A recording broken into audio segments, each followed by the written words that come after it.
시청자 여러분 안녕하십니까? 출발 성공 투자 박민영입니다. 통상적으로 8, 9월 증시 아시아권이 좋지 못했었다라고 하죠. 그 시작을 알리는 흐름이었을까요? 지난 금요일 한국장도 유독 좋지 않은 흐름을 나타냈습니다. 그동안 우리 장을 이끌어왔었던 긍정적인 재료들은 거의 다 선반영된 가운데 관세와 과세의 콜라보가 우리 장을 압박하고 있죠.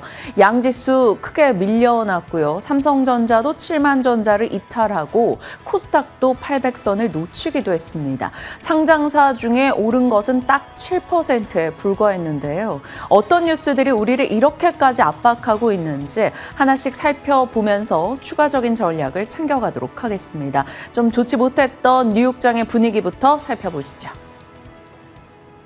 악재에 면역이 생긴 것처럼 계속해서 잘 나가던 미국 증시에 제동이 걸렸습니다. 뉴욕 증시 이날 고용 둔화와 관세 충격이 겹쳤습니다. 이제 다시금 악재에 좀 민감해지는 시장의 분위기로 바뀌기 시작하는 걸까요? 일단 금요일 나스닥 지수가 2.2% 하락하면서 2650포인트 선까지 뒷걸음질을 쳤고요. S&P 500 지수 역시 1.6%의 마이너스였습니다. 이날 증시를 흔들었던 가장 큰 재료는 고용보고서 결과였습니다. 7월 비농업 일자리가 7만 명 증가에 그친 건데 시장의 예상치를 한참 밑돌았고 그것보다 더 큰 문제가 됐던 것은 5월과 6월 수치의 하향 조정의 폭이었습니다. 합쳐서 무려 25만 8천 건이나 하향 조정이 된 것인데 이게 퍼센테지로 환산하면 기존의 수치 대비 무려 90%나 삭감이 된 겁니다.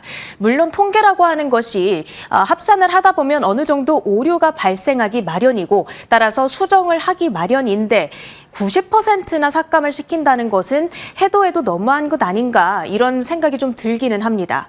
그러다 보니까 트럼프 대통령이 이에 격분을 하면서 노동통계국장을 해임하라는 지시까지 내린 상황인 거죠. 의도적으로 고용지표 쇼크를 만들어서 트럼프가 경기 침체를 유발한다는 내러티브에 힘을 실으려 하는 것 아니냐 이런 음모론이 부상하고 있는 상황입니다. 물론 이 수치가 실제 조작된 건가 아닌가 아직까지 우리는 알 수가 없습니다만 일단은 수치 자체가 너무 안 좋게 나오다 보니까 시장에서는 경기 침체에 대한 공포감이 부상하게 됐고요. 이에 따라서 금리 인하에 대한 가능성이 더 커지면서 국채 금리가 급락을 했습니다. 벤치마크인 10년물 금리 15bp 하락하면서 4.2% 초반까지 후퇴를 하고 있죠. 그리고 경기 침체가 나타나게 된다면 유가에 대한 수요는 감소하기 때문에 WTI 국제 유가 역시 2%대의 급락세를 그렸습니다. 시장이 어느 정도 빠진 건지 조금 더 정확하게 감을 잡기 위해서 S&P 500 지수의 차트를 들고 왔습니다. 7월 한 달 동안의 차트, 캔들 차트를 가지고 온 건데요. 보시면 고점 부담이 있었음에도 불구하고 그리고 여러 가지 관세와 관련한 우려감이 살아 있었음에도 불구하고 조금씩 계속해서 7월 한 달간 올랐던 뉴욕 증시였습니다. 그런데 고용지표 쇼크가 나타나자 단 이틀 만에 8월이 되자마자 그 상승분을 전부 다 반납했다 이렇게 볼 수가 있겠죠. 이럴 때 보면 주식 투자를 한다라는 게 참 허무하다 이런 생각이 들기도 합니다. 왜 이렇게까지 민감하게 반응을 한 걸까요? 지금 이 호프 사이클이라고 하는 것은 아주 유명한 이론인데요. 피크를 찍은 경제가 침체에 진입하기 전에 어떤 순서로 둔화되는가를 보여주는 자료입니다. 보시면 그 약자를 따서 첫 번째가 housing, 주택이고요. 두 번째가 new orders, 신규 주문. 세 번째가 profits, 기업들의 이익. 그리고 마지막으로 나타나는 것이 employment, 고용입니다. 그러니까 고용 시장이 망가져 버린다라는 것은 이거 정말 까딱 잘못하면 경기 침체 충격이 올 수 있다. 그 진입의 마지막 시그널처럼 여겨지는 거죠. 그러다 보니까 시장에서 조금 더 충격으로 다가왔다라고 볼 수가 있겠습니다. 지금 그 공포 탐욕 지수도 좀 유의 깊게 체크를 해볼 필요가 있겠습니다. 보시면 7월 초반이었죠. 이 75선을 넘어가게 된다면 극단적 탐욕 구간에 진입을 하게 되는 건데요. 7월 초반에 극단적 탐욕 구간에 진입을 한 이후에 한 달 동안이나 무려 그 구간이 지속이 됐습니다. 따라서 언제고 시장이 좀 쉬어가도 이상할 것이 없는 시그널이었다라고 볼 수가 있겠고요. 어찌됐든 지금 고용지표에서 충격이 나타나다 보니까 바로 50선까지 떨어지면서 현재는 중립 수준을 가리키고 있는 상황. 지금 투자자의 입장에서는 보통은 극단적 탐욕으로 올라갈 때가 매도 시그널, 그리고 극단적 공포로 내려갔을 때가 매수 시그널로 여겨지고는 합니다. 지금 어쨌든 시장의 방향성이 급격하게 공포 구간으로 넘어가고 있다라는 데에 포인트를 잡아보시면 되겠습니다. 간단하면서도 강력한 지표이다 보니까 참고를 해보시면 좋겠고요. 이날 시장의 전반적인 표정을 확인해 보시죠. 일단 전날 실적을 발표했던 아마존과 애플이 급락이었습니다. 실적 자체는 좋았는데 이날 이제 다시 시장이 좀 악재에 민감해지기 시작했죠. 관세 뉴스에 따라서 주가도 하락했다고 볼 수가 있겠습니다. 특히 아마존과 애플은 수출을 정말 많이 하는 기업들이다 보니까 관세 피해주라는 인식이 조금 더 강력하고요. 거기다가 경기 민감주이기도 하죠. 지금 침체 우려감이 다시 부상한다면 이들의 주가도 지속적인 약세를 그려갈 가능성이 상존하겠습니다. 엔비디아의 주가 역시 2%대의 하락 흐름을 그려갔습니다. 지금 미국 상무부가 이 기업 수출 허가 신청을 처리하지 않고 있다라는 소식이 들려왔거든요. 지금 H20 칩 수출 재개 허락이 된 지가 이제 2주가 넘어가는 상황 가운데서 아직까지 정부의 공식적인 승인이 나지 않고 있는 겁니다. 여기에 대한 우려감 작용을 하고 있고 엔비디아 역시 경기 민감주다 보니까 여기에 대한 부분도 작용을 하고 있겠죠. 그 밖에 브로드컴과 AMD, 마이크론, 인텔의 주가가 다 함께 약세를 그렸던 이유이기도 합니다. 팔란티어의 경우에는 4일 현지 시간으로입니다. 그러니까 내일 실적 발표가 예정되어 있습니다. 실적에 대한 기대감은 여전히 살아있습니다만 이날 기술주들의 하락세에 동반으로 약세를 그렸다고 볼 수가 있겠죠. 비만약 관련주들은 지난주 급락을 딛고 이날 반등을 도모하는 흐름이었죠. 미국 정부가 비만약에도 메디케어와 메디케이드를 시험 적용하는 방안을 검토 중이다. 그러니까 그동안에는 심혈관 질환이라든지 당뇨병 치료의 목적으로만 이 오젬픽을 혹은 위고비를 먹어야 보험 적용이 됐었는데 이제는 내가 그런 질환이 없고 전적으로 비만 치료를 목적으로만 먹는다 하더라도 보험 적용이 된다라는 겁니다. 당연히 보험사들의 실적에는 비만약 관련주들의 실적에는 긍정적인 재료가 되겠고요. 릴리와 노보의 주가 2에서 3%대의 강세를 그렸습니다. 금융주들의 경우에는 경기 부진에 따른 대출 부실화 우려가 발목을 잡으면서 뱅크 오브 아메리카와 웰스파고가 3%대의 약세를 그렸다는 점 체크가 가능하고요. 그 밖에 특징주들 좀 보겠습니다. 이날 소형 원자로 관련 종목들의 약세가 좀 두드러지는 하루였는데요. 그 가운데에서도 뉴스케일 파워의 경우에는 플로어, 현재 지분을 비교적 많이 들고 있는 회사에 해당합니다. 뉴스케일 파워 고평가 부담감 속에서 보유 주식을 매각하려고 한다 이런 소식이 들려왔고요. 거기다가 뉴스케일 파워 임원지들의 내부자 매도 소식까지 주가를 압박했습니다. 12% 가까운 급락, 이는 오클로의 약세까지도 함께 유발을 했고요. 비트코인 그리고 암호화폐 관련주들의 약세도 두드러지는 하루였습니다. 특히 실적을 내놨던 코인베이스, 수익과 사용자 성장 측면에서 둔화세를 그려가고 있다는 데에 대한 우려감 발목을 잡으면서 17% 가까이 급락을 했고요. 그뿐만 아니라 이날 시장 자체가 약했다 보니까 이런 테마성 성격을 띠는 종목들로부터 수급 이탈이 일어났다라는 특징도 있었습니다. 그 밖에는 금리가 급락했다라고 말씀을 드렸는데 금리가 떨어지게 된다면 모기지 금리 역시도 하락을 하게 됐죠. 이자 부담이 줄어들기 때문에 주택 구매 수요가 늘어날 수도 있다라는 희망 속에서 DR 호튼과 레나타 부자 등의 주택 건설주들, 그리고 홈디포와 같은 주택 임프루브먼트, 이런 수리용품을 파는 주가 종목들의 시세까지도 상승세를 연출했다는 점 체크해 드립니다. 국내 증시 전략 세워보러 가시죠. 네, 국내에서는 7월 31일에 후폭풍을 맞이했던 8월 첫 번째 거래일이었습니다.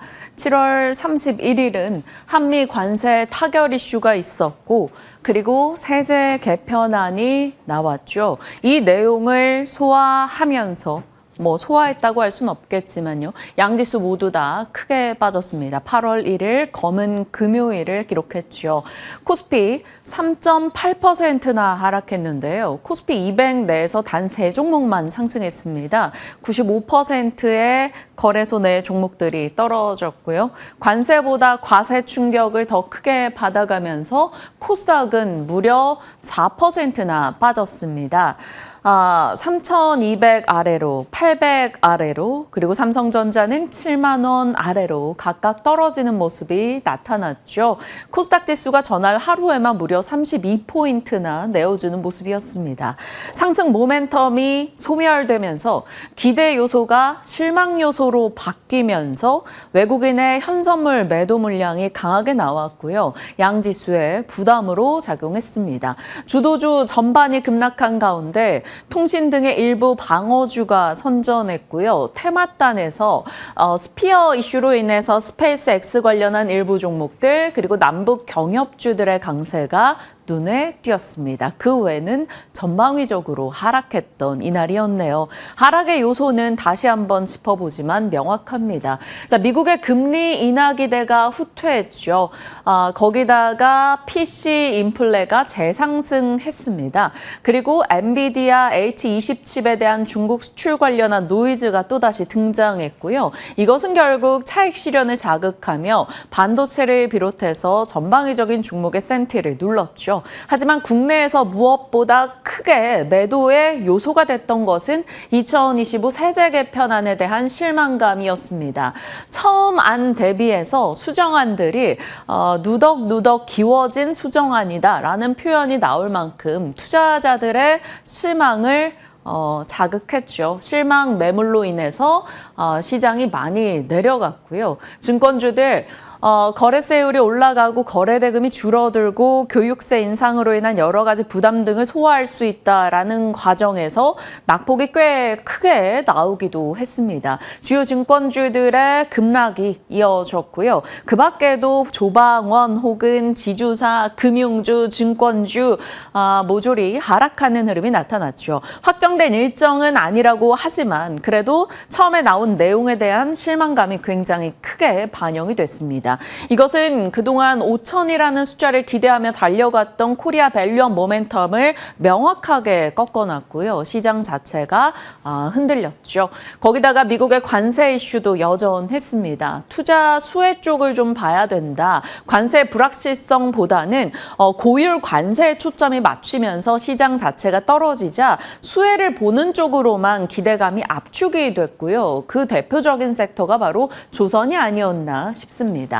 그러니까 관세, 그리고 과세, 거기다가 금리에 대한 물가에 대한 압박이 등장하며 이날은 양지수가 4% 내외 큰 폭으로 하락했던 것을 기억하실 수 있을 겁니다.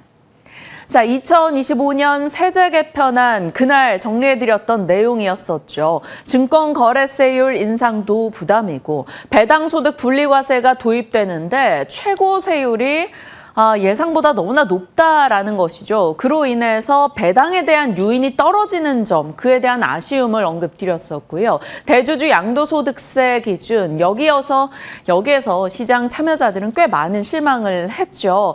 결국에는 50억 원이 10억 원으로 낮아진다고라는 것에서 연말 또 어김없이 찾아올 매도 패턴에 대한 우려감이 더해지기도 했습니다. 그 외 금융과 보험업의 교육세 개편 이슈까지도 시장에는 부담이 되면서 관련한 세제 개편안에 대한 내용이 실망감으로 출해가 됐죠.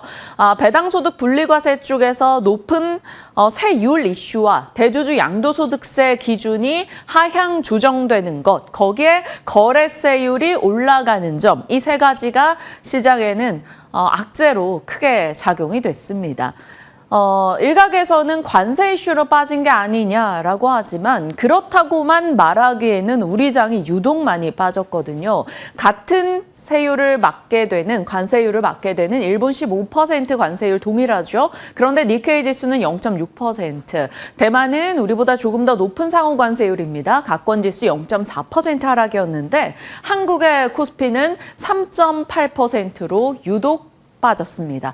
관세 문제만이 아니었다라는 것이고 내부적인 투자자들의 의욕을 꺾어버리는 내용이 분명히 있었다라는 게 되겠죠. 대주주 양도세 기준 강화 등의 이 정책 실망감에 꽤 투자 심리가 위축됐다라는 것을 알 수 있는 대목이었습니다. 일각의 언론 보도에 따르면요, 증권 거래세율이 올라간 점, 대주주 양도세 기준이 하향 조정된 점, 배당 소득의 최고 세율이 너무나 높게 책정된 점, 이 모든 것들이 부담으로 작용했고 이것을 통해서 누릴 수 있는 세수증대 효과가 2조 5천억 정도의 세금을 더 걷어들이는 것인데 금요일에 시가총액이 증발한 규모만 보면 116조라는 것이죠. 그러니까 투자자들이 이쪽 이슈에 얼마나 민감한지 명확하게 드러났다라는 것이고 그것은 우리 시장의 장기 투자를 유인하는 요소가 약화되는 것이라는 것을 보여준 대목이 아닌가 싶습니다. 이 부분에 대해서는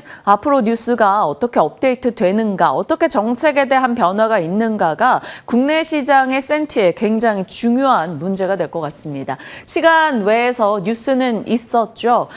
여당에서 10억 대주주 기준 상향 가능성을 검토하고 있다라는 내용도 있었고요. 대통령실에서도 대주주 10억 상향 가능성, 국회 제안을 고려해 보겠다라는 내용도 있었습니다.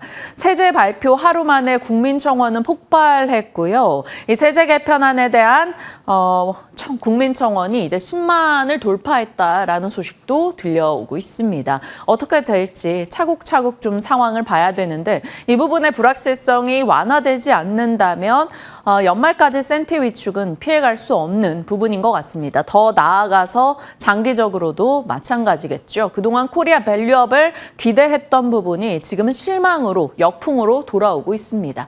자, 남은 과정을 볼 텐데요. 8월 14일부터 8월 21일까지 기간 의견 수렴 기간입니다. 입법 예고 그리고 차관회의가 예정되어 있고 8월 26일에 국무회의 의결, 이제 국회로 법안 통과 요청이 시작되는 기한이기도 하죠. 9월 3일 법안 심사 후 확정되는 일정까지 남은 과정은 눈치 보기가 계속될 겁니다. 이럴 때일수록 시청자분들이 또 어떤 의견을 갖고 있는지 목소리와 함께 투자 이제 종목들에도 좀 잘 대비책을 세워보시는 게 필요하지 않을까 싶습니다. 자, 관세 문제를 넘어 과세 이슈가 압박이 되고 있는 가운데 외국인들의 시각도 조금씩 변화가 나오고 있습니다. 처음에 연초만 해도 배당학대 유도책에 대한 기대, 주주 친화성 제고에 모멘텀이 더해졌고 지배구조 개혁 이슈, 리레이팅 기대감, 그것이 우리 지수를 상반기 강하게 끌어올렸었죠. 그런데 재정 건전성 확보를 목적으로 법인세를 올리고 거래세율을 올리고 양도세를 변경하고 배당세 과세 기준을 변경하는 이 과정에서 시장의 기대 프리미엄이 정책 실망감으로 반영이 됐다라는 것입니다. 그것이 금요일장에 고스란히 나타났고요. 외신에서 혹은 외국계 증권가에서 내놓는 보도들을 모아봤습니다. 시티에서는 지배구조 개혁, 결국 신뢰 훼손에 대한 우려를 키웠다라고 평가하고 있고요. 싱가포르 롬바르드 오디에르에서는 부정적인 서프라이즈였다. 코스피 급락은 이 정책 모멘텀이 약화된 것 타당했다라고 얘기하고 있습니다. 그 외에도 정책개혁 기대가 신뢰 균열로 이어진 사례라는 보도가 있었고요. 마켓워치에서는 2025년 가장 실적이 좋았던 시장의 탈선을 야기했다는 보도를 냈습니다. CLSA 측에서도 시장의 부정적인 정책이 한꺼번에 포함되면서 충격을 받은 것인데 일부는 국회를 거치며 수정될 가능성이 있다라고 얘기하고 있습니다. 단기 장기적으로는 시장 심리에 타격을 줄 것이고 금융과 지주사 등의 차익 실현성 조정이 나올 수 있다라고 지적하고 있죠. 다만 이로 인해서 코스피가 빠져서 PBR 0.9배 선까지 내려가게 된다면 그것은 또한 매수 기회다라고 이야기하고 있습니다. 어떻게 진행될지 그리고 투자자로서 어떤 대비책을 세워야 되는지 오늘 함정남 차장님 비롯해서 출연자들과 저희 전략 챙겨보도록 하겠습니다. 자, 미국도 분위기는 마찬가지였죠. 앞서 체린 앵커 말씀 주신 대로 전체적인 지수 좋지 못했습니다. 나스닥과 S&P 500 2% 내외 하락을 나타냈죠. 관세 부담도 있었고 고용 보고서도 부진했죠. ISM 제조업 데이터 부진, 경기 침체 우려를 야기했습니다. 이것이 금리 인하 확률이 올라가는 것으로 나타나긴 했는데요. 그러면 또 금리 인하 수혜 섹터를 일단은 체크를 해봐야겠죠. 거기다 트럼프가 핵 잠수함을 러시아 인근에 배치했다라는 소식에 주식시장의 하락폭이 조금 더 커지기도 했고요. 자, 이런 데이터 부진과 관세 압박으로 인해서 경기 민감주가 떨어졌는데요. 애플, 테슬라, 엔비디아 외 반도체 종목들 하락이었습니다. 엔비디아는 중국 수출 허가 승인이 아직이라는 점에 심리적 위축이 좀 있었고요. 테슬라는 법원에서 오토파일럿 사망에 대해서 책임이 있다라고 수천억 원의 배상 리스크가 더해졌습니다. 떨어졌죠. 반도체와 자율주행 그리고 애플 관련주들도 같이 일단 중립 이하의 뉴스가 들려왔다라고 볼 수 있겠습니다. 그러면 그나마 좀 기대해 볼 수 있는 분야는 어디가 될까요? 비만 당뇨 쪽이 되겠습니다. GLP-1 치료제에 2026년 4월 혹은 2027년 1월부터 각각 메디케어와 메디케이드가 적용되는 시범 사업이 추진된다라는 소식이 들려왔습니다. 힘세너스 상대적으로 저렴한 GLP-1 플랫폼 쪽에서는 떨어지는 모습이 있었고요. 기존에 잘 나가던 주력 제품 등이 추가적으로 가격 부담이 떨어지고 더 다양한 이들이 사용할 수 있게 된다라는 모멘텀으로 일라이릴리 노보노디스크가 올라가기도 했죠. 국내에서 그럼 금리 인하 키워드와 이 이슈로 흔들렸던 비만 당뇨 쪽의 종목들이 한 번 더 힘을 낼 수 있을지 지켜볼 필요가 있겠습니다. 그래서 제약바이오와 비만 당뇨 쪽도 오늘 추가적인 질문 나눠보도록 하죠. 자, 그리고 그 외의 뉴스로는 미국의 상호간세 시행, 행정 절차 등의 이슈로 8월 7일로 이제 상호관세가 적용되는 일정은 일단 연기됐다라는 소식 들려오고 있습니다. 참고해 보시죠.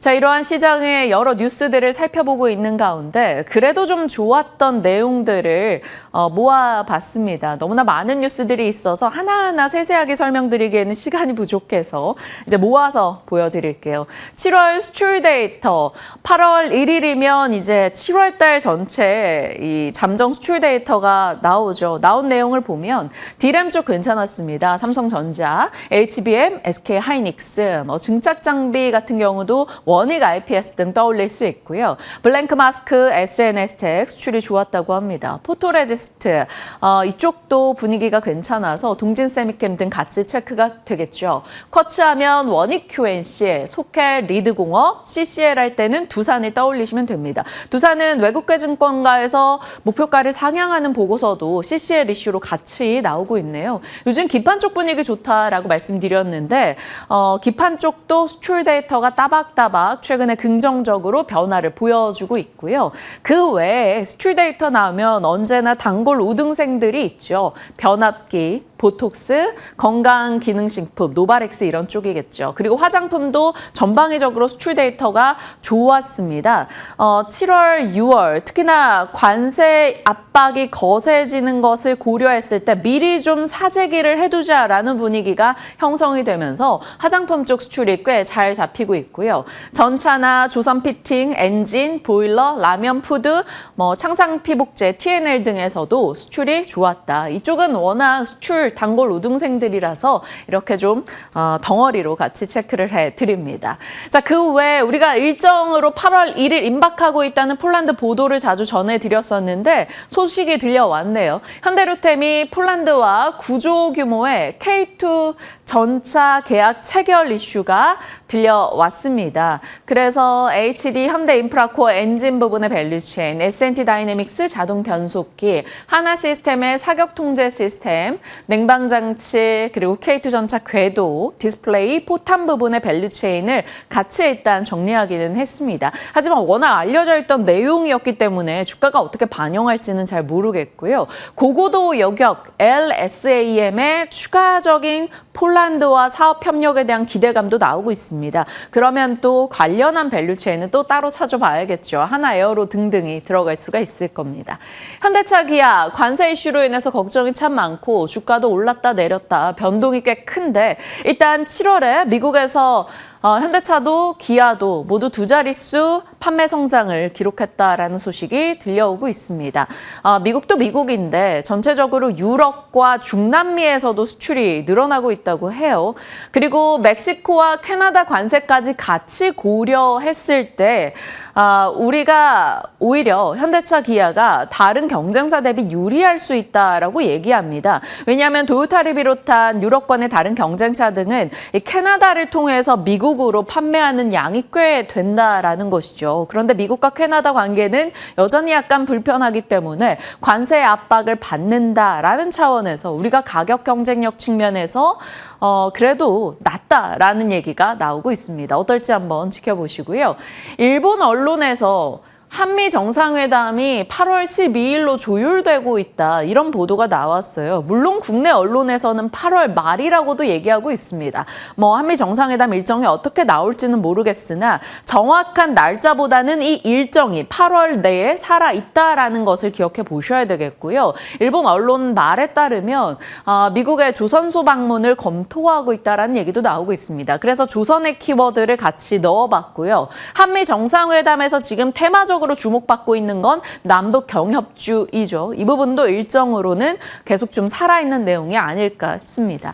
자, 미국은 조선업을 재건하기 위해서 한국에 필요할 수밖에 없습니다. 일전에도 말씀드렸습니다만 미국의 거위의 꿈, 조선업 재건의 꿈 이렇게 같이 연결했었죠. 과거 미국은 조선업에서 압도적인 세계적 지위를 갖고 있었으나 여러 가지 보호무역주의 법률로 인해서 미국의 조선업은 쇠퇴했던 바가 있습니다. 그 사이에 치고 올라온 게 바로 중국의 조선이고 중국의 해군력이 되겠죠. 이 부분에 위기를 느낀 미국은 조선업, 해군을 재건하기 위해서 결국에는 동맹국의 손을 잡을 수밖에 없고 일본, 한국 등이 거론된다라는 겁니다. 다만 그중에서도 더 기술력이 뛰어난 건 한국이어서 그동안의 조선업 상승의 이유가 돼 왔었죠. 이러한 스토리가 아직까지 계속 살아있기 때문에 분위기는 나쁘지 않은데요. 하나 필리조선소, HD 현대 등 미국 내 진출하는 기업들은 유독 더 프리미엄을 받았던 바가 있습니다. 자, 그리스 신생 탱커사가 하나오션에 탱커 발주했다라는 주말 뉴스까지 들려오고 있는데요. 이 좋았던 내용 주가로도 더 좋게 반영이 될지 여부 체크해 보시길 바랍니다. 자, 수출과 유럽의 키워드, 앞서 이제 방위산업 쪽에서도 K2 전차, 폴란드 이슈가 있었지만 화장품 쪽에서도 수출과 유럽의 키워드는 자주 말씀이 드렸었죠. 요즘 화장품의 수출 데이터를 보면 지역적인 확장이 명확하게 나타납니다. 처음에는 아시아 인근, 그러다가 미국, 그리고 나서 유럽과 중동까지 수출 국가가 확장되고 있고요. 실적 이번 주에 쏟아집니다. APR 등을 비롯해서 달바글로벌 등의 실적이 예정되어 있고요. 수출 데이터 앞서 보여드린 대로 잘 나왔죠. 그러면 화장품도 관세 압박 있잖아 라고 볼 수 있지만 관세에 대해서 가격이 올라갈까 두려워서 사재기하는 현상이 지금 미국에서 나타나고 있고 관세를 적용받아서 가격이 올라간다 하더라도 그것은 일본이나 유럽의 화장품들도 가격은 같이 올라갑니다. 그렇다면 한국은 이미 K 브랜드력이 입증되어 있기 때문에 그것으로 인한 피해가 그리 크지 않을 것이다 라는 시각이 있고요. 무엇보다 지금 가격 민감도가 화장품 쪽은 낮다라는 거죠. 소비자에게 얼마든지 가격을 정가해도 살 수 있는 브랜드력을 한국은 갖췄다라는 시각입니다. 그래서 화장품 밸류체인을 한 번 더 넣어봤습니다. 종합업체들보다는 사실 요즘에는 OEM, ODM사 혹은 이쪽 브랜드 쪽으로 관심을 많이 두고 있죠. OEM, ODM사로는 한국콜마 코스맥스, 브랜드샵에서는 압도적으로 APR, VT 등으로 시장 관심을 두고 있고요. 수출 데이터의 키워드를 봤을 때는 사실 실리콘2, 폴란드 쪽의 모멘텀을 명확하게 수출 데이터로 보여주고 있죠. 요즘 용기 쪽에서는 펌텍 코리아가 꽤 좋은 분위기를 형성하고 있습니다. 자, 그러면 선케어 부분도 많이 보여드렸지만 마스크 쪽도 체크는 필요하겠죠. 요즘 유럽권에서 이 바이오던스 마스크 제품이 잘 나간다라는 보도 등도 꽤 나오고 있어서 다른 화장품 대비 정말 관심을 못 받았던 마스크 쪽도 같이 체크를 해볼 필요가 있을지 궁금합니다. 일단 제닉 같이 연결을 해보도록 하죠. 자, 어느 쪽으로 시장에 관심을 줄진 모르겠으나 쏟아지는 뉴스 속에서 저마다의 타이밍을 한번 재봐야 될 것 같고요. 시장의 분위기 파악하러 넘어가 보시죠. 시장 자체로 봤을 때는 그닥 호재는 없습니다. 관세 그리고 과세 압박을 받고 있죠. 언제까지 이것을 우리가 소화해야 되는 것인지 걱정스러운 상황입니다. 다만 이런 과정 속에 오늘 중요 일정이 있는데요. 국회 본회의, 이 또한 투자자들의 센티를 자극할 수 있어서 한번 지켜보셔야 되고요. 미국의 반도체 종목들이 하락한 점, 주요 반도체에 영향을 줄지 확인해 봐야겠습니다. 자, 무엇보다 앞으로 국내 내부적으로 중요한 것은 세제 개편안 지금 나온 내용대로 강행하는가, 이것은 꽤 많은 투자자들의 심리에 영향을 줄 것이라서 지켜봐야 되겠죠. 그런데 코스피는 지금 과매도권에 진입한 상황입니다. 이것으로 인해서 조정이 꽤 많이 나온다면 시장과 AI 반도체 진영 오히려 매수해야 되는 게 아니냐라는 시각도 나오는데 이 부분에 대한 질문 잠시 후에 나눠보겠습니다. 업종으로 가볼까요? 이슈 측면에서는 바이오, 금리가 미국에서 하락했고요. 비만 당뇨 쪽에 트럼프 메디케어, 메디케이드 이슈가 있어서 일라이릴리 노보노디스크가 올라갔습니다. 개별 종목에 영향을 줄 만한 내용으로는 다이치산교의 에너투 SC가 9월에 임상을 시작한다라는 얘기가 처음으로 좀 공식화됐고요. 산도즈의 실적 발표가 있는데요. 산도즈 같은 경우도 알테오젠의 SC 관련해서 그것을 적용시킨 제품에 대한 개발 계획을 발표할 여지가 있습니다. 그래서 알테오젠에 대한 키워드로 넣어봤습니다. 관세 무풍으로 봤을 때는 조선과 방산은 폴란드 K2 9조 규모의 계약 이슈가 있었고요. 원전도 마찬가지인데요. 대미 투자에 원전을 포함한다라는 언론 보도 등이 나오고 있어요. 미국에서는 앞서 체린 앵커 말씀 주셨다시피 뉴스케일 파워를 비롯해서 원전 관련한 종목들이 떨어지기는 했습니다. 근데 국내에서는 이제 대미 투자 협력에 대한 얘기가 원전 쪽에서 나오고 있어서 일단은 체크는 해봐야 되겠죠. 미국으로 진출하고 투자하려면 지적재산권 문제 해결이 우선적이어야 되기 때문에 웨스팅하우스의 인수를 재검토한다라는 얘기도 나오고 있습니다. 관세를 극복할 경쟁력을 기대할 수 있는 분야, K-뷰티, K-전력 혹은 K-칩이 될 텐데 이 중에서 화장품은 7월 월간 기준 최고 실적의 수출 성과를 내기도 해서 일단 앞서 보여드린 대로 뷰티 쪽은 같이 연결해 보겠습니다. 테마단에서는 한미 정상회담 8월 중에 조율될 것으로 보이는데 그때까지는 남북 경협의 기대가 살아있을지 확인해 보시죠. 시장에 대한 분위기를 파악했고요. 오늘의 일정이 되겠습니다. 국회 본회의가 예정되어 있는데요. 2차 상법 개정안 그리고 노란봉투법, 방송 3법, 농업 2법의 통과 여부 주목하셔야겠습니다. 특히나 지금 기업 측면에서 투자자들이 주목하고 있는 게 2차 상법 개정안과 노란봉투법이 되겠죠. 노란봉투법은 노동상권을 보장하고 노동자 생존권과 간접 고용의 긍정의 효과를 기대하는 목소리도 있으나 산업 현장을 교란하고 불법 행위에 대한 면죄부 논란이 되고 있고 산업 현장 무법화에 대한 얘기까지 나오고 있습니다. 이 노란봉투법도 꽤 많은 논란이 되고 있는데 일단은 기업적 측면에서는 노란봉투법 통과 시 센티 위축, 납기 지연 등의 여러 가지 이슈가 있기 때문에 이 부분도 시장이 어떻게 받아들이는가 꽤 중요할 것 같습니다.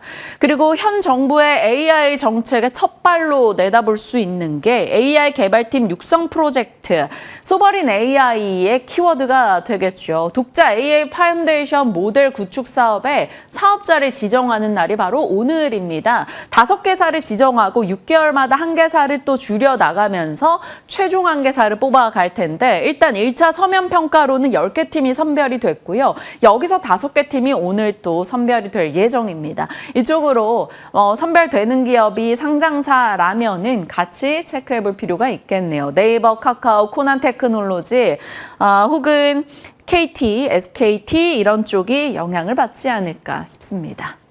오늘의 일정입니다. 앞서 말씀드린 대로 본회의와 AI 프로젝트 결과 발표가 있고요. 한화 혹은 한섬, DB하이텍 등이 실적을 내놓겠죠. 그리고 이번 주에 현대로템, 에코프로 BM, APR, 산일전기, 그러니까 시장에서 꽤 주목하고 있는 기업들의 실적이 많이 나옵니다. 앞서 말씀드린 대로 뷰티 쪽의 실적, 노보노디스크 등도 당뇨 치료제로서 또 실적이 나오니까요. 체크해 보시길 바라겠고요. 목요일, 금요일도 마찬가지죠. LIG 넥스원, 방위산업 쪽, 펌텍코리아, 화장품 쪽, 그리고 해외에서 목요일날 일라이릴리, 또 산도지의 실적 발표도 나옵니다. 금요일은 TSMC 7월 매출 중요하고요. 달바글로벌의 실적, 파마리서 한국콜마 등의 뷰티 쪽의 실적 같이 호흡해 보셔야 될 것 같아요. 8월, 9월 일정 속에 제약바이오가 꽤 많이 눈에 띄는데요. 8월 7일 앞서 말씀드린 대로 산도지 실적에서는 알테오젠 SC제형 개발 계획 나오는지 보셔야 되고요.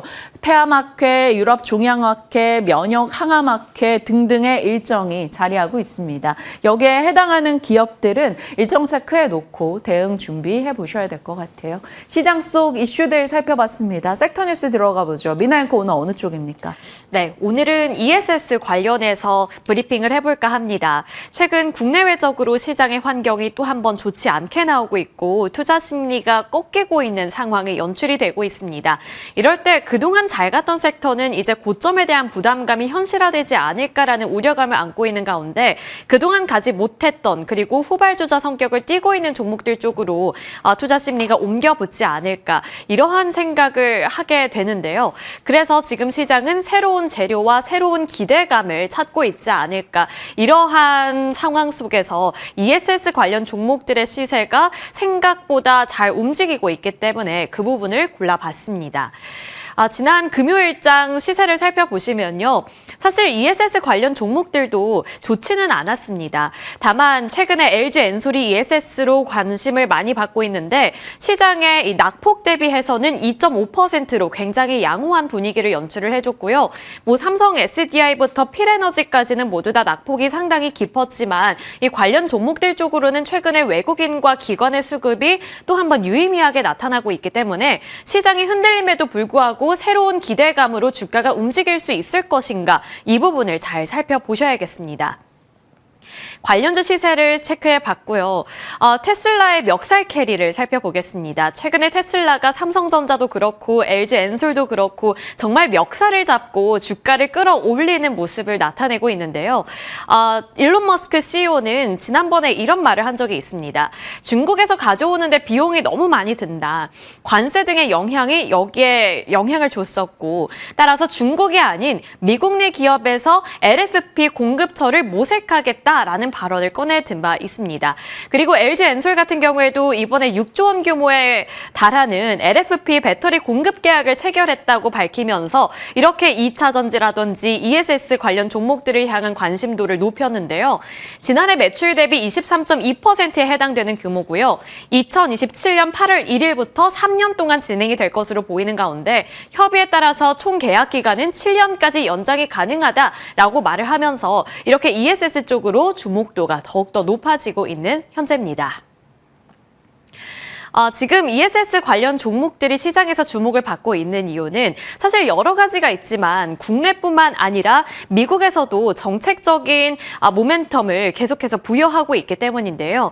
바로 이 오빠 법안이죠. 그래서 이 오빠 법안에 대한 기대감으로 주가가 앞으로 더 오를 수 있을 것인가 이 부분이 궁금해서 제목을 이렇게 오빠 한번 믿어봐 라고 달아봤습니다. 이 오빠 법안에 대해서 먼저 설명을 해드리자면 기존 IRA 기반 청정에너지 세액공제 체계를 재정비하는 법안이라고 살펴보시면 되겠고요. 비중국산 배터리 셀 확보가 핵심 과제인데 여기서 ESS의 가장 엄격한 요건이 적용되는 것으로 보입니다. 2035년까지 착공 예정인 ESS 프로젝트, 이 현지 생산 기업에 투자세액 공제를 제공함으로써 직접적인 수혜가 예상이 되고 있고요. 또 중국 등 외국 우려 기업 공급망 제약을 대폭 강화할 것으로 보이는데 특히 중국 같은 경우에는 ESS에 부과되는 관세가 총 40.9%인데 내년에는 58.4%까지 늘어날 것으로 전망이 되고 있습니다. 그만큼 우리나라 기업들 쪽으로 예상이 되는 수혜가 더욱더 많아지는 거죠. 또 2026년 1월 배터리 셀 단위 구성품은 60% 이상으로 책정이 되고 있는데요. 이게 2030년 이후에는 85%까지 그 비중을 늘릴 것으로 강화될 것으로 예상이 되고 있습니다. 따라서 이 오빠 법안의 기대 효과는 미국 현지 조달 요건이 충족이 되고 또 비중국산 원산지 요건 기업에 대한 수요가 증가될 것으로 전망이 되는 건데 대표적으로 배터리 3사 그리고 KM텍, 상신 EDP, 신흥 SEC까지 이렇게 작지만 관련 종목들, 밸류체인 단에 포함이 되는 종목들 쪽으로도 수혜가 예상되고 있습니다. 이렇게 미국의 정책 효과에 대해서 살펴봤고요. 이러한 정책 효과라든지 글로벌적인 흐름에 발을 맞춰서 배터리 3사들이 모두 다 ESS 사업을 추진하려는 움직임을 보여주고 있는데요. 대표적으로 LG 엔솔이 있죠. LG 엔솔은 제가 여러 번 강조를 해드렸기 때문에 간단하게만 보고 넘어가 볼 텐데 일단 이번에 테슬라와의 공급 계약 체결 소식이 있었고요. 테슬라가 이제 LG 엔솔의 ESS를 활용할 것으로 전망이 되는 가운데 지난 5월 미국 미시간 공장에서 LFP 기반 ESS를 양산하기 시작했다는 점도 메리트로 꼽히고 있습니다. 올해 말에는 17기가와트시, 내년 말에는 30기가와트시 이상의 현지 생산 능력을 확보할 것으로 예정이 되어 있는데 단독 공장과 합작 법인의 설비를 모두 다 갖추고 있는 만큼 LG 엔솔 쪽으로 기대감이 가장 높아지고 있습니다. 그리고 삼성 SDI가 이제 배터리 3사 내에서 후발주자로 최근 들어서 주목을 많이 받고 있는데요. 오는 10월에 이제 인디애나주의 스텔란티스 합작 법인 일부 라인을 ESS를 생산하는 데 활용할 것이라는 전망이 나오는 만큼 ESS 관련해서 새로운 기대감이 삼성 SDI 쪽으로 부과가 되고 있습니다. 또 기존 울산 공장에서 ESS를 생산하고 있는데 지금 미국향 수출, 매출 비중이 70% 이상으로 찍히고 있는 만큼 생각했던 것보다 ESS 매출 비중이 높다는 차원에서 삼성 SDI 쪽으로도 관심도와 기대감이 매우 높아지고 있습니다. 그리고 내년 현지 LFP ESS 배터리 양산을 시작할 것으로 보이는데요. 삼성 SDI는 잠시 뒤에 조금 더 자세하게 다뤄드리도록 하겠습니다. 그리고 SK온 같은 경우에는 그냥 넣어봤는데 이제 현지 생산 준비가 완료된 만큼 일단 배터리 3사들이 이렇게 ESS를 추진하고 있다는 차원에서 그 글로벌적인 전체적인 흐름을 파악해 보시면 좋을 것 같습니다. 업계 관계자도 이 부분에 대해서 긍정적인 평가를 내놨으니까요. 참고해 보시면 좋을 것 같습니다. 네, 이어서 삼성 SDI 살펴볼 텐데 지난 8월 1일 기준으로 증권사 15곳에서 삼성 SDI에 대한 이 리포트를 발행을 했습니다. 그리고 그중에서 특징적인 투자 의견을 내비쳤던 증권사들을 이렇게 정리해봤는데요. 하나투자증권, 키움증권, 신영증권은 모두 다 좀 보수적인 의견을 줬습니다. 하나투자증권은 24만 원으로, 키움도 마찬가지로 목표 주가를 하향하는 움직임을 나타냈고 신영증권 같은 경우에는 투자 의견을 매수를 유지하겠지만 단기적으로 봤을 때 주가 상승은 제한적으로 보인다라면서 상당히 보수적인 투자 의견을 내비쳤고요. 반대로 미래에셋, NH, 다올, 삼성증권 같은 경우에는 긍정적인 시각을 제시했습니다. 미래에셋이 28만 원까지 목표 주가를 가장 많이 상향을 했고 나머지 NH, 다올, 삼성도 24만 원에서 26만 원까지 목표 주가를 상향했는데요. 다만 삼성증권에서는 목표 주가 상향하지만 적자 개선은 제한적일 것으로 보인다면서 조금은 시간이 걸릴 것으로 전망하기도 했습니다. 따라서 지금 부정적인 의견을 내는 곳이든 긍정적인 의견을 내는 곳이든 공통적인 부분은 실적이 3분기까지는 부진할 것이고 4분기부터 기사 회생을 하지 않을까 이러한 가능성을 제시하고 있다는 건데요. 삼성 SDI는 그렇다면 현재 시점 어느 쪽에 베팅을 해야 될지 일단 증권사들이 어떤 점을 주목하고 있는지 살펴보겠습니다.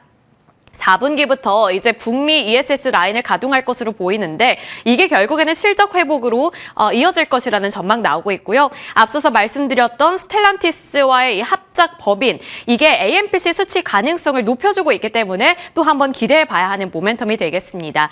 그리고 2027년 기준 ESS 사업부의 영업이익률이 상당히 긍정적이라는 점과 전사 중에 ESS 영업이익 비중이 51%로 추정이 되고 있기 때문에 북미 ESS 사업과 관련해서 재평가가 필요한 시점이라는 증권가의 코멘트가 나오고 있습니다. 다만 이제 3분기까지는 실적이 부진할 것이고 빠르면 4분기부터 실적 개선이 전망되는 만큼 어떠한 부분들을 봐야 하는지 좀 살펴봐야겠고요. 여기에 조건이 하나 붙어 있습니다. 향후 경쟁사처럼 그러니까 LG 엔솔처럼 임팩트 있는 고객사를 확보할 시에 추가 상승 여력이 월등히 높아질 것이라는 기준이 지금 나오고 있기 때문에 일단은 북미에 대한 ESS 사업 기대감 높여보시면서 어떠한 고객사의 납품 소식이 들려오는지 이 부분도 굉장히 중요한 주가 모멘텀이 되겠습니다. 이제 ESS와 관련해서 배터리 3사들이 모두 다 추진하려는 움직임을 나타내고 있는데요. 업황 분위기를 살릴 수 있을지 그리고 녹록지 않은 시장 환경 속에서 새로운 기대감으로 작용이 될 수 있을지도 함께 살펴보시면 좋을 것 같고요. 그에 맞는 전략 저희와 함께 세워보시길 바라겠습니다.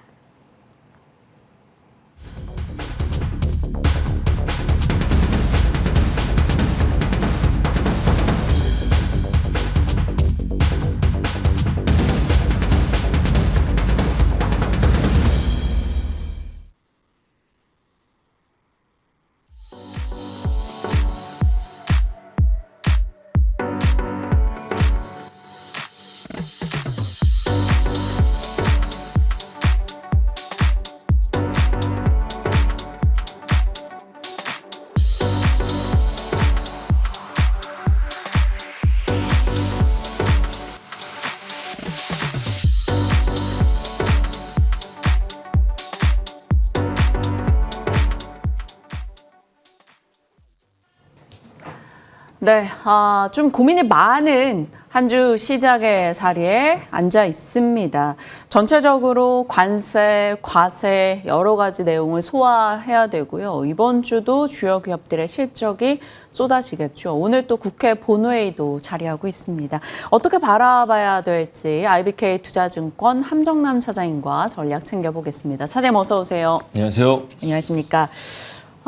주말 사이에 이제 국민청원이 10만 건을 넘어섰습니다. 11만을 돌파했다라고 하네요. 어느 바보가 국내장 투자합니까? 라는 얘기들도 볼멘 목소리가 많이 나오고 있습니다. 그 바보가 저희들입니다. 함 차장님. 바보들을 위한 전략 주세요. 네, 바보 아닙니다. 자, 일단은 이 얘기를 안 할 수가 없을 것 같아요. 지난 금요일에 시장에 충격을 줬었던 것은 세제 개편안과 관련된 이슈였습니다. 이것과 관련돼서 제가 지난주에는 그렇게 표현했었죠. 덜된 밥도 안 익었는데 전기 코드를 확 뽑아버린 것이 아니라 잿물을 갖다 부어버릴 수도 있는 이슈다라고 말씀을 드렸는데 시장에서 우려했었던 부분이 이제는 현실화되면서 급격한 시장의 실망 매물이 나온 상황입니다. 내용을 살펴보면 법인세율 인상하겠다, 대주주 요건을 강화하겠다라는 내용은 이미 앞서서 한번 예고가 됐었던 부분이고요. 여기에 플러스 증권거래세를 인상하고 가맥, 배당 및 금융보험업 교육세를 다시 원위치 이것도 그럴 수 있는데 그 다음이 문제였죠. 배당수도 분리과세가 굉장히 핫하고 중요한 이슈였지 않습니까? 상법 개정을 통해서 이재명 대통령이 주식시장을 통해서 건전화를 통해서 어떤 자본이득을 누릴 수 있는 그런 안정적 국가를 만들겠다라는 이 시장을 만들겠다라는 방향성이 어찌 보면 전면으로 배치될 수 있는 실제로 시장에서 기대했던 건 27.5%였는데 이것의 내용이 최고 세율을 38.5%로 만들었다는 것 자체도 일단은 49.5%에서 10% 정도 주는 건 맞습니다만 시장이 기대했던 건 그게 아니거든요. 여기에 플러스 알파 세부 요건 사항이 있었어요. 이게 뭐냐면 배당을 받으려면 그 기업이 조건이 작년 대비 배당액이 줄어선 안 되고 두 번째는 배당 성향이 엔드 요건으로 40%, 배당 성향이 40% 이상 등등의 요건들이 줄줄이 포함되어 있으니까 이거에 해당되는 기업이 몇 개 안 돼요. 그러니까 대부분 고객분들이 뭐라고 그러냐면 이거 하자는 거냐 말자는 거냐라는 정책의 방향성에 대한 근본적인 의구심이 생기는 이슈가 던져진 겁니다. 그래서 이러면 이건 문제가 되는데 라고 하는 시장의 정책적 방향에 실망이 내는 매물이 금요일 날 쏟아진 것이다. 여기에 이제 많은 국민적 공분을 얻게 했었던 발언이 있었죠. 뭐라고 말하냐면 대주주 기준 강화가 주식시장을 하락하는데 직접적인 영향을 없다라고 이제 진성두 의원께 진 의원께서 얘기를 하셨죠. 과거에도 금투세 때 그분을 한번 제가 언급해드린 적이 있는데 이분이 시장에 대해서 모르시나 해서 많은 국민분들은 주식 투자도 아는 사람이 입법을 하는 게 말이 되냐 이런 것을 논하는 것이 말이 되냐라는 것을 분노를 하시는데 저는 그분이 모를 리 없다라고 생각을 했었고 이 발언을 통해서 그분은 모르지 않는다라고 저는 확신합니다. 모르는 사람이 이렇게 발언할 수가 없기 때문이에요. 이분은 알고 계십니다. 그렇다라고 한다면 지금부터는 철저한 제 뇌피셜이고 저의 상상입니다. 네. 한날을 얻고 트럼프 대통령의 전략도 그렇잖아요. 세게 때린 다음에 너네 60% 때릴 거야 한 다음에 15% 정도면 용인을 하겠지라고 하면서 진짜 원하는 카드가 뭐였나요? 3,500불 투자. 이것이 트럼프의 진짜 목적이었다고 저는 생각을 하거든요. 여기서도 증권거래세 정도는 얻을 수 있는 카드. 가장 낮은 단계, 시장에 영향을 미치는 낮은 단계, 증권거래세 정도는 그래 세금도 올려야지라는 부분에서 낮은 단계 수준. 그 다음 중간 단계에 있는 것이 대주주요건 강화예요. 마지막 정말로 시장을 충격으로 빠뜨릴 수 있는 건 배당소득 분류과세 요건을 줄줄이 붙여버리는 것은 이거는 정책 방향에 대한 근간을 흔들릴 수 있는 이슈이기 때문에 나중에 이쪽은 조금 알았어. 25%, 27.5%로 완화시켜준 다음에 본인이 진짜로 원하는 카드는 대주주 요건 10억이지 않을까라는 생각은 저만의 뇌피셜입니다. 자, 근데 어떻게 될지는 모르니까 시장의 영향을 말씀드리면 이 배당소득 분리과세 38.5%에서 국민적 반발을 일으키면 정책 방향이 흔들려요. 이거는 여당에서 말이 나올 수밖에 없습니다. 이재명 대통령의 정책 기조에 반하는 기조를 내놓는 거라서 여기에 대해서 갑론음악이 많을 수 있거든요. 네. 그렇지만 이것을 양보하면서 대주주 요건 10억을 만약에 목적으로 둔다라고 한다면 이 부분에 대해서는 실효성도 지금 내부에서도 이야기가 나오고 있거든요. 이것이 세수를 확보하는데 얼마만큼 실효성이 있느냐라는 문제, 상충하는 문제가 있어서 지금 시장에 대해서 결론부터 말씀드리면 어떤 제 바람일지도 모르겠습니다. 세수와 관련돼서는 나올 노이즈는 다 나오지 않았을까. 이제부터 시장에 반영돼야 될 것은 수정안에 대한 기대감을 전제로 한 적어도 관망 심리가 시장에 나와야 되지 않을까라는 생각이 들고 그런 관점에서 봤을 때 대주주 요건을 왜 이렇게 10억으로 집착하느냐라는 부분에 대해서 하나의 프레임을 짜서 하나의 꼭지를 짜서 단락으로 얘기를 하려다가 오늘은 송두리째 뺐습니다. 대주주 10억을 하는 것을 결론만 말씀드리면 왜 10억으로 강화하고 싶을까요? 왜일 것 같으세요? 그 다음은 3억이 되겠죠. 그 다음은 금투세 도입이라든가 아니면 주식시장 거래 양도세에 대한 전면과세를 앞둔 첫 번째 포석이 될 수 있기 때문입니다. 그래서 시장에서는 그것에 대한 우려와 실망 매물이 나올 수밖에 없었던 상황이다. 이재명 대통령께서 추진하고 하려고 했었던 주식시장의 5,000포인트 향한 방향에 전면적으로 배치되는 이슈입니다. 이것과 관련돼서 다시 말씀드리지만 시장에 대해서 일단은 단기적으로는 결론이 어떻게 나올지 뭐 이것도 알아봐야겠지만 어쨌든 진성준 의원이 정책위원장에서 일단은 이제 사퇴를 한 상태지 않습니까? 그러면 이제 민주당 내에서도 굉장히 국민적 반발이 심하다는 걸 알기 때문에 이것에 대해선 수정안이 나올 수 있는 기대감을 갖고 적어도 관망 심리가 나올 수 있는 시장 환경, 금요일에 있었던 하락은 조금 과잉 이슈다라는 것이 제가 오늘 이 세법 개정안에 관련된 제 뷰라고 좀 말씀드리겠습니다. 조금씩 나올 수 있는 과세에 대한 여러 리스크는 최악으로 반영이 된 것으로 시나리오를 써봤을 때는 순차적으로 분야 마치 트럼프의 타코처럼 이렇게 조금씩 진정이 돼간다라는 키워드를 놓고 지나치게 더 비관을 갖지 않아 보겠습니다. 다만 비관론을 좀 자제하는 것과 긍정론을 키우는 것은 또 다른 문제인 것 같아요. 저희가 시장에서 기댈 수 있는 여러 가지 긍정의 요소들은 얼추 반영이 됐고요.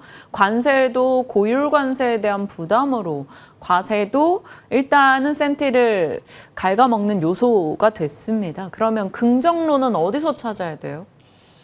자, 긍정론에 대해서는 일단은 좀 글로벌 시장을 한번 점검해 봤으면 좋겠습니다. 오늘은 뭐 종목 섹터보다는 큰 그림 한번 점검해 보자라는 날로 어쨌든 장대음봉이 하나 섰으니까요. 지금 사실 상반기의 주된 화두가 우리나라의 상법 개정이었거든요. 그런데 제가 연초에 뭐라고 말씀드렸냐면 미국으로 떠났던 자금이 한국으로 돌아올 수 있느냐가 굉장히 중요한 이슈다라고 말씀을 드렸는데 실제로 그런 일이 있었죠. 그것에 대한 기본적인 근본 배경에 대해서 요즘은 다 이제 저쪽 얘기하지, 우리나라 정책 방향을 얘기하지, 관세 협상 얘기하지, 달러에 대해서는 얘기하는 사람이 별로 없는데 그 부분에 대한 뷰를 좀 말씀드린다라고 한다면 어쨌든 우리나라 상반기의 가장 큰 호재는 정치적 안정과 상법 개정에 대한 기대감이었습니다. 글로벌 시장에선 달러 환율에 관련돼서 시장을 한번 좀 바라보겠다라는 것을 전제로 자, 올해 1월에 트럼프 대통령이 취임하면서 달러는 1월을 기점으로 달러 인덱스 기점으로 계속 하락했어요. 달러가 약세가 나왔다는 겁니다. 왜 약세가 나왔냐라고 한다면 실제로 작년 말 올해 초에 무슨 일이 있었냐면 미국 경기 침체에 빠진다. 거기에 관세를 통해서 인플레가 유발되게 될 텐데 그렇게 되려면 경기는 하향, 인플레는 상향 이렇게 되면 스태그플레이션 오는 거 아니냐라는 이야기가 1, 2월에 굉장히 큰 화두였거든요. 어쨌든 미국 경기가 침체될 수 있다라는 건가 미국 증시는 상당히 고공권에 있다라는 점, 그 다음에 관세에 대한 불확실성 등이 시장에 투영이 되면서 달러가 약세로 만들어지게 됐고, 그랬을 때 우리나라 입장에서는 미국 달러는 이제 고점을 찍었고 지수도 고점을 찍은 것 같은데 한국은 개별 호재가 생겼으니 떠났던 서학개미들이 다시 돌아오는 이슈 속에서 시장이 강하게 반등을 보였던 이유였습니다. 7월 들어서 달러가 급격하게 고개를 들고 있죠. 이 기본 베이스 7월부터는 무슨 일이 있었냐면 실제로 유럽을 시작으로 관세 협상이 이제 하나씩 타결해 나가고 있는 모습을 보이고 있는데 이것 때문에 미국 경기가 좋아진다라고 생각되지는 않죠. 실제로 관세는 트럼프 대통령이 생각했던 것보다는 낮은 수준이지만 제가 아까도 말씀드렸지만 트럼프 대통령의 진짜 목적은 정부의 투자거든요. 지금 미국 트럼프 대통령은 자국의 경기가 안 좋아지는 것을 통해서 이것을 빌미로 금리 인하를 땡겨오게 되고 이것을 통해서 재정, 지금 감세하고 있지 않습니까? 그래서 재정 빚을 늘리는 이 테크트리로 가게 되면 달러 약세를 피할 수가 없어요. 달러의 패권에 근간이 흔들리게 되는 요인입니다. 여기를 방어하는 수단으로 글로벌 각국들의 정부 빚을 늘리라는 거예요. 첫 번째 했던 게 뭐예요? 나토가 가지고 너네 국방비를 늘리라는 거였잖아요. 그게 100%다 정부 부채거든요. 각 나라가 빚을 늘렸어요. 그러면 미국이 빚을 늘리는 것에 대해서 완충 효과가 돼서 달러가만 약세로 되는 기저를 막아주는 현상을 만들어주게 된 겁니다. 그랬으니 이제 달러 약세 내가 막았어. 각국이 빚을 늘렸으니 달러 약세 막았으니 연준 금리는 하라는 거예요. 그렇게 해도 원사이드를 밀릴 수 있는 달러 약세에 대한 방어는 내가 각국의 미국향 투자를 통해서 만들어냈다. 미국향 투자라는 것이 달러를 사가지고 들어오는 이슈가 되지 않겠습니까? 트럼프는 최악으로 갈 수 있는 달러 약세의 시나리오를 막는 효과를 막은 것이 이번 관세 협상의 해석이고 그것이 달러에 나타났다고 생각이 듭니다. 그렇다라고 한다면 우리가 기대할 수 있는 것은 이제는 미국이 남아있는 카드가 지금 이 이슈를 통해서 달러 약세에 대한, 그러니까 금리 인하에 대한 기대감을 가져가 볼 수 있을 것이다. 유동성에 대한 기대감은 훼손되지 않았다라고 생각이 듭니다. 네. 결국에는 매크로네요. 달러, 금리. 이것을 지키기 위해서 트럼프와 각 기업, 각 국가의 정책들이 좀 첨예하게 이득과 실을 논하면서 움직임을 보이고 있습니다. 그 과정 속에서 아직까지 금리 인하라는 카드가 남아있기 때문에 유동성을 기대해 본다면 각 섹터별로 포지션을 어떻게 잡아야 될 것인가에 대한 고민이 있습니다. 삼성전자가 겨우 7만 원 회복하고 이렇게 또 떨어졌어요. 7만 전자를 놓았습니다. 하지만 시장도 그리고 삼성전자도 오히려 조정 시 매수 관점을 외치는 시각들도 있고요. 그것과 함께 또 바이오도 금리 인하라는 키워드에서는 볼만할 텐데 네. 어떻게 의견을 주십니까? 섹터별로 간단하게만 좀 네. 요약드려 볼게요. 제가 바라봤을 때 삼성전자 지난주에 73,500원에서 74,500원이 저항점이다 했는데 딱 찍고 꺾어져 내려왔죠.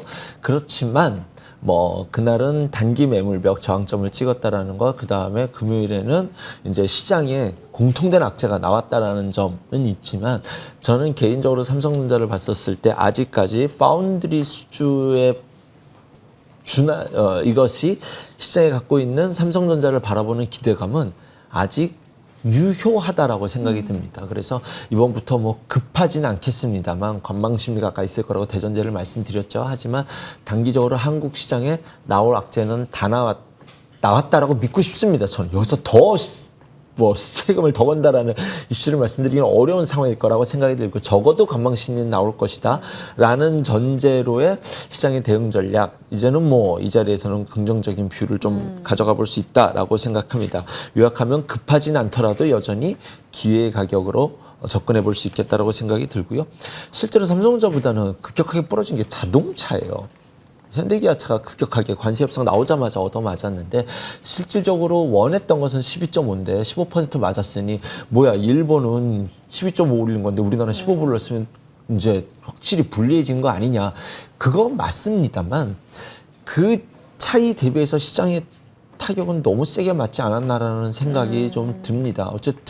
어쨌든 꺾어지는 음봉이 출현했기 때문에 뭐 지금부터 급하진 않겠습니다만 제 느낌에서는 조금 과잉스러운 대응이진 않나라는 생각이 들어요. 왜냐하면 이 부분에서는 앞으로 2.5% 정도의 관세율이라고 한다면 이것이 뭐 작지는 않습니다만 환율로서 어느 정도 케어가 가능할 수도 있는 수준이라고 봤었을 때 앞으로 이건 조금 불편한 말이긴 한데 저도 좀 기분 나쁜 이야기긴 한데 자국 통화 약세 기조의 그림을 봤었을 때 일본보다는 한국이 좀 유리할 수 있지 않을까라는 생각이 들어서 좀 가슴 아픈 이야기이긴 하지만 네. 그 부분에 대해서는 너무 좀 악재만 반영이 된 느낌은 피할 수 없겠다. 실망은 매물은 나왔다라고 생각이 듭니다. 하지만 이것과 관련돼서도 2차 전지도 같이 얻어맞아서 조금 불편한 상황인 것은 염두에 두어야 될 것이다라는 생각은 말씀드리겠고요. 하지만 2차 전지나 자동차가 조금 어쨌든 터졌기 때문에 시간은 좀 걸리겠지만 포기할 만한 섹터는 아니다라고 생각이 듭니다. 그 다음은 바이오인데요.